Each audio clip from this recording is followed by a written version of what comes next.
That's it. Professional So, job. you finished the last video, hide this, on building relationships with estate agents. Now, a lot of the estate agents I've met just not smart. They're just very like hand to mouth. They don't understand property. They're not really even interested in investing. It can be difficult to build a relationship with them, or they just give it all this. And I work in recruitment, so I know what they're like. You know, kind of similar jobs. I get the KPI piece. You know, when you both started out, what are some 3 top tips for building relationships with agents?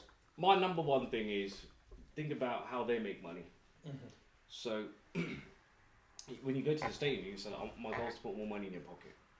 And you say, like, we've just talked about, like, with Foxtons or whatever, they have a KPI to just do how many viewings they can get done. So he goes, so look, I'll tell you what, I'll come on a lot of viewings with you. I'll pick the properties and I'll offer on every single one of them. They might not meet your expectation, but their offers come. Does that help you with your... Yeah, that really does.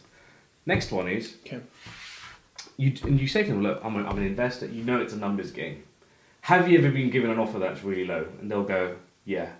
Okay, great. I might be doing that. Is that going to affect our... You just tell them up front, and they sometimes respect that, and sometimes they'll go, you know what, I've had tire kickers like you before, I don't want to work with you.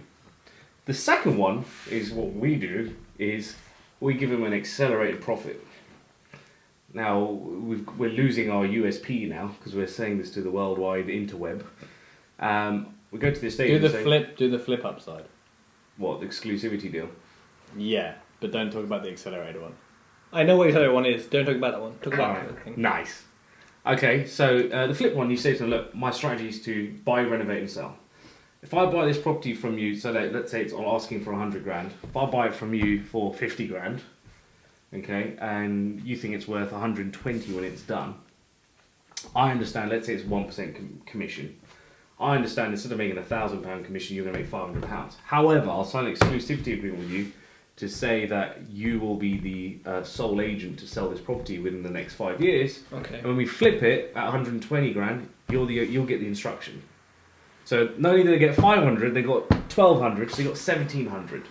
So you're better off selling it to me for 50 grand, and you don't have to go out and try and win an instruction. So estate agents, quite typically, they list. Oh, so they get the listing for about 1 in 15 to 20 instructions, depending on the competition of the agents in the area. It's standard stats. If there's 20 agents and all of them get 1 listing each, they all have to go out and view the same property. They get 1 in sort of 15, 1 in 20 as well. So they go, well, this is great. I've saved myself viewing 15, 20 potential clients. You've given me a double listing. Okay. So that sort of wins it for them as well. So there are lots of little layers that you can make it worthwhile for them to work with you. What's in it for me? That's what you're thinking about. For them, you're speaking their language. You're saying, I'm going to give you money. You're speaking their language, basically. Yeah. And they don't need to understand. I know estate agents, they don't have to be knowledgeable. Their goal is going, do you want to buy this? That's it. Could you buy it as close to the price of the property, please? That was rude what I did, didn't it? So any agents watching, we love you. Please send us deals. Yeah, and another one. Was that 3 tips or was there one more? That was 2. That was the accelerated one. By the way, it's not what you think it is. It was a no. We'll talk about it off camera then. It's not a paper bag strategy. Oh, I didn't think it was. No, okay. This is completely legal. But the third strategy is to say to them, look, how much does it cost for your marketing? And they go, I don't know. You're going to speak to the boss. Okay, why do you want to know? I want to reduce your marketing costs. Oh, you're going to speak to the boss. So you go to speak to the boss. You say to the boss, look, I'm going to decrease your marketing spend and remain with your deal. How are you going to do that?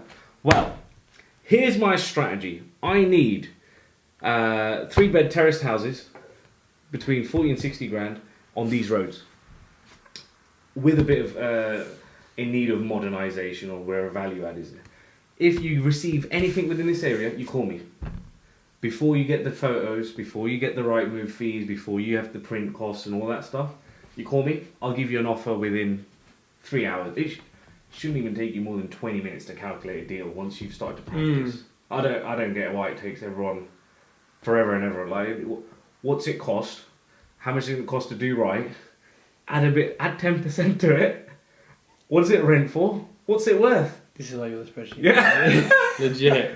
But, and then you just go, okay, well, great, that'll make some money. And you just knock off 20-30% off the offer. Create a bit of wiggle room. And then you go, if you don't accept that, then you put it on the market. So that's how you get deals off market before it hits the market. Because once it goes on Rightmove, it's too late. Everyone can view it. If any of you guys have bought a deal off Rightmove, don't forget there's lots and lots of people that have seen it. So you're up against competition. So your goal is to decrease your competition as best you can. Now, this obviously is going to start increasing our competition because they'll start saying the same things. So we can give them an exclusive agreement as well if they want. Yeah, hands up. Hands up on Insta. I can't vouch for their trigger pulling abilities. So a lot of people get a spreadsheet or a document, they get so happy that they don't use it. So we're happy to give it away. Yeah, we give scripts all the time and no one we uses give money raising. Actually, we'll give it to you. How to raise money and stuff like that and all that. So. But I think that literally it goes back to what I said before. You're just speaking their language. You're just making their lives easier, which is the whole point of business, to solve problems, solve meaningful problems. And I guess people approach agents in a different way. They just say, "Oh, they're here to give me deals, give me deals." But actually, you got to think what's in it for them. Like with anything in marketing. And so, for anyone watching, like that's so important to be able to deliver that. Because yes, other investors are doing this, right? But the majority aren't. So if you can do something different and actually be confident with it, because if you're like, can you send me a deal on the road, I've got cash, and they're not going to believe you, right? You got to go like rather than bull in the bloody shop and say, I've got the money. I go straight with proof of funds. I tell everyone that as well. I'm like, just print it, get the account, just show it to them day one. Say, look, I'm not messing around. Don't mess around. Just show them the source, like show them you got the thing. And I've done that a lot, and it's been useful in terms of how they then speak to me. Oh, I've seen you. I'm like, yeah, that's cool. I know, it's just the little things that compound to make a relationship with them. And even if you don't have proof of funds, go to a bridger and get a decision in principle. Yeah, 100%. That's what I said to people. Just get something. Just tell the bridger, like, I'm looking at buying £1 million property. This is it. Oh, we'll give you 600. No problem, right? That's a letter. And you go into the agent and buy your 40-50 grand house. Yeah, straight I can buy 5 of these, no problem. Yeah, let's go. I like that approach. That's interesting. I think that's really useful tips for people, because it is scary, especially walking into an agency for a lot of people, because they're all, what do you want, another investor, another cash buyer, all that stuff. So it's hard to kind of have the confidence to get around that. But I think when you believe in yourself, what you're offering, and you know what you're going to say, which your scripts are probably quite useful, you can boss it. You can walk in and do your thing and get deals. Yeah, it takes a bit of time, of course. I was going to say, I was petrified of speaking to agents at the start. I was so nervous because I had the perception, what are they going to think about me? Yep. They're going to think I'm this little jumped up know-it-all, or they're going to think, no, he's not really a professional property investor, or whatever term you're using to define yourself at the time. And I think it's repetition. Don't be afraid to make a tit out of yourself with agents. So one of the exercises that we tell people to do, maybe you guys want to do this, is go to an area where you're not planning on investing and make an absolute melon out of yourself with as many agents as you can. Like literally overpromise, underdeliver, burn as many bridges as you can, but understand how they talk, how you interact, and how you present yourself. And that's obviously going to help you in your own self-confidence when dealing in your own investment area. But what's in it for them? The other thing I'd say is, and this ties into a different topic, which is bad builders.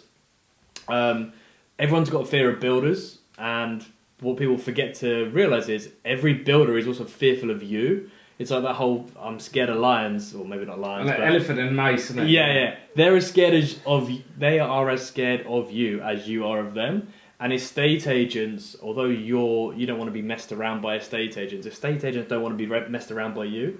So making sure that if you do get a deal agreed, you deliver on it, because the moment you don't, you go onto the list that all the other melonhead investors are on, which is, they're just someone that doesn't do deals. I don't think he knows what a melonhead is. Melonhead investor is an amateur investor, someone that just... We had to create that word for me because I kept calling people fuckwits, morons, and all those sorts of stuff. Great. So, thought, call him a fruit. Fine, the melons are not this colour, they're red. Oh shit, yeah, sorry. Just before we get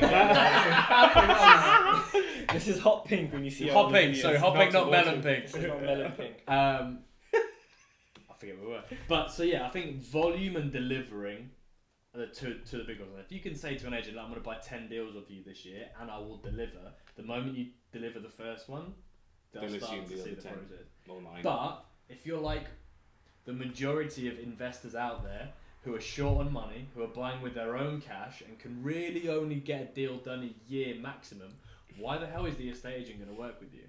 What's the incentive? Why would I sell this one poxy deal to you this year when I can pass it to an investor that's going to do 20 with me this year? Which deal are they, which relationship are they more likely to reflect and want to keep going?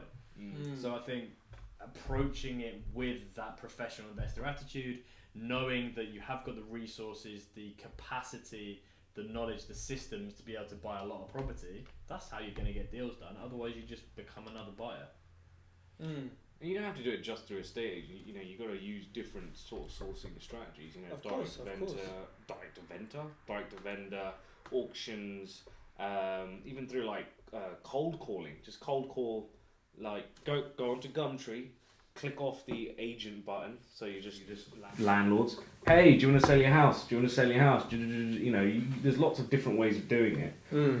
We don't have to. Yeah, you don't have to. I know there's people who've literally never used agents, people who only use agents, so people who have, you know, I know you said Rightmove's too late, but I saw a presentation for my mother and daughter who were coming on the podcast, and they sourced all of their deals on Rightmove, and they were bloody good deals. Like, a lot of them were getting quite a bit of money out in, I don't know, it was up north somewhere, and they literally said, all I did was on Rightmove. And so it is possible in some areas and in some sectors. There are still, you can do deals yeah, with Rightmove, but it's just you like, want it beforehand, of course, yeah. So I think there's a really, really important